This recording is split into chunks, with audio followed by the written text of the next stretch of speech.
Hello guys, welcome back to the channel and welcome to another film review. Tonight we're looking at a folk horror, a Mexican folk horror called Huesera, The Bone Woman. Before we get onto it, let's have a look at this edition.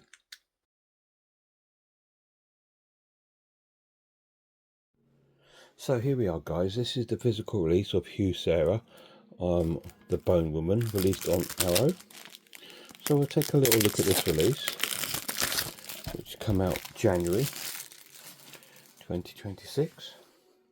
So it comes with a slipcase. This is the collector's edition. It comes with a booklet.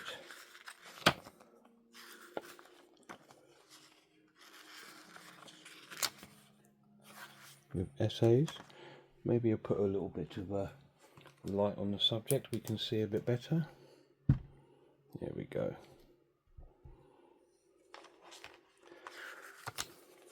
So it comes with essays and stills from the film and production notes and about the presentation. Also comes with a postcard for 3 extremities, and it comes with a reversible cover.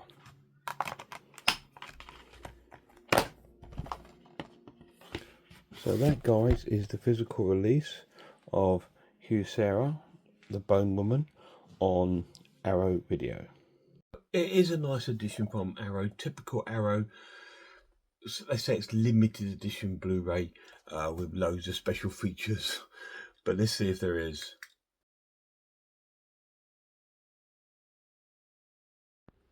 So we're on the main menu for Huesera. Special features on the film. We have an audio commentary, an internal anguish and imagine of womanhood, which is a video essay by Anton Bittel. We have a trailer and we have an image gallery, and on your setup you have English subtitles, and that is the special features on Huesera The Bone Woman.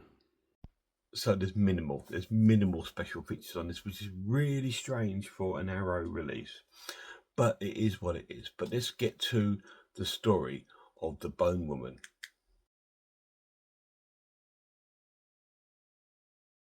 So Huesera The Bone Woman is a Mexican folk horror film, and it all revolves around these sort of female beliefs and religious beliefs and witchcraft.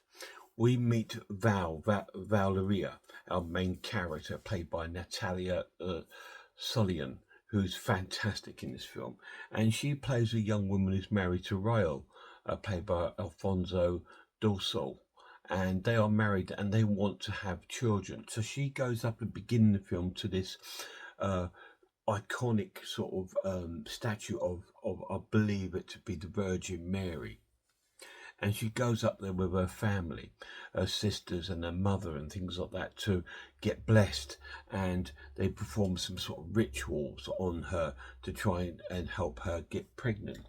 And then it's not long into the film when we see the young couple. They're a nice young couple, and they're trying to, have a baby, and they have intercourse and all these wonderful things, and then she becomes pregnant, and then things change. She starts to see all these visions while she's pregnant. She sees a woman jumping off out of a window, and then the body sort of broken legs and broken on the floor, but then it starts moving into weird shapes and the head turns round, and it's really creepy, almost like a J-horror kind of thing. And she sees the vision of this woman throughout her pregnancy, but no one else sees it. We meet Octavia, who is her past partner, played by Mayra Batalla, and she is Valerie's old girlfriend, if you like. And obviously she's moved on and moved out of that relationship and into a heterosexual relationship with her husband or partner, Rael. And throughout the pregnancy, all these weird things happen.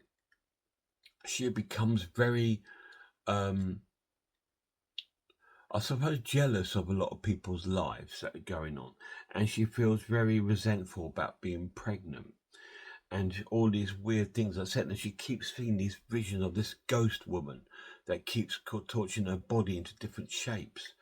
I suppose the bone woman, if you like, and she sees it and no one else sees it. And so she goes to all these different sort of witches to try and get these sort of spells lifted, but nothing seems to do it. But there is one more spell they can do, but it's more of a dark sort of spell. And so she's reluctant to do that. And then the baby comes, and then she doesn't like the baby at all. She can't even look at him, while the Rael does. And Rael finds out about her getting back with Octavia, because she sort of has relationships with Octavia in the meantime, because Rael doesn't want to have any sort of sexual relationship with her. Okay, so he's worried about hurting the baby. So she finds that gratification in her ex.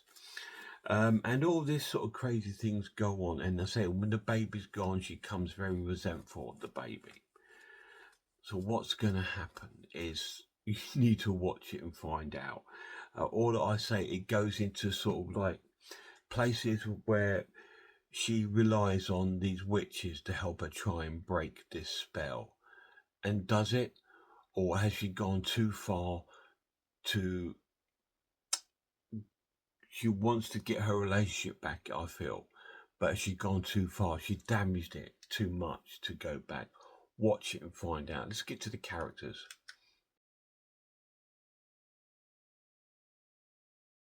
This is a wonderfully acted film.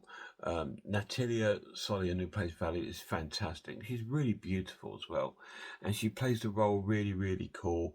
And she looks lost a lot of the time, which I think is what it's supposed to be. Rael's a nice guy, and you feel sorry for him, because he done nothing wrong. He's happy with Valerie. He loves her. He's so over the moon to have a child, but it just not working out, is it? Octavia, she's a cool character. She's more of a strong feminine, whereas Valerie, you can see her sort of like her weaknesses and her innocences, whereas Octavia's a lot stronger. And you can see how Valeria sort of relied on her in their relationship. And Rael's not so strong as her. He's not as strong. And I think she needs that sort of strong person in her life. And we meet her family members that are nice, and her aunt that tries so hard to help her by taking her to these sort of witches and stuff to try and help her out. I think her aunt's name was Isabel, played by Mercedes Hernandez. I think, and she's really, really cool. The characters are really good. So let's get to my final verdict.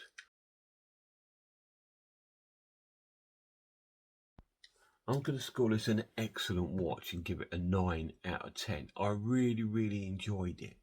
Just lacked something. But I really enjoyed the film. I thought it was really, really well made Mexican horror film. The plus is it looks stunning. The characters are great. It's quite a cool storyline. The negatives, it lacks any disturbing sort of things, and there's nothing disturbing in it. There's no real horrific scenes in it or anything like that.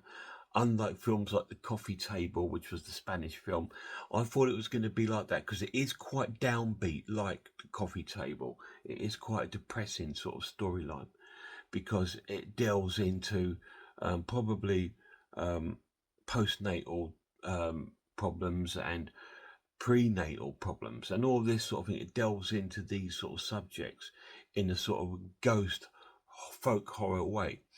So there's a lot of interesting mechanics that could have been used within the film, but they didn't seem to utilize them.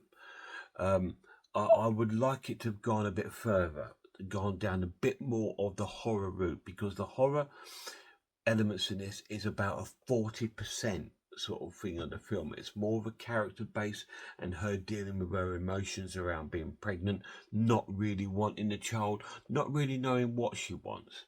and you can see it in her face. And I thought, is she going to do something wrong to this child? And all this sort of thing.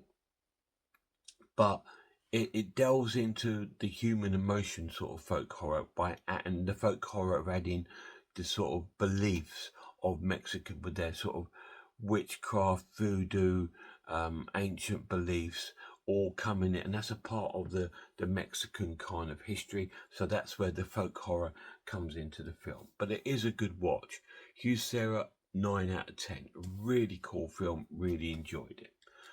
Guys, check out some horror channels for me. Check out Horror Hands. Check out Skin Crawler, Grumpy Andrew's Horror House, Cat Watches Horror Movies, The Maniac, and a massive shout out to my lad.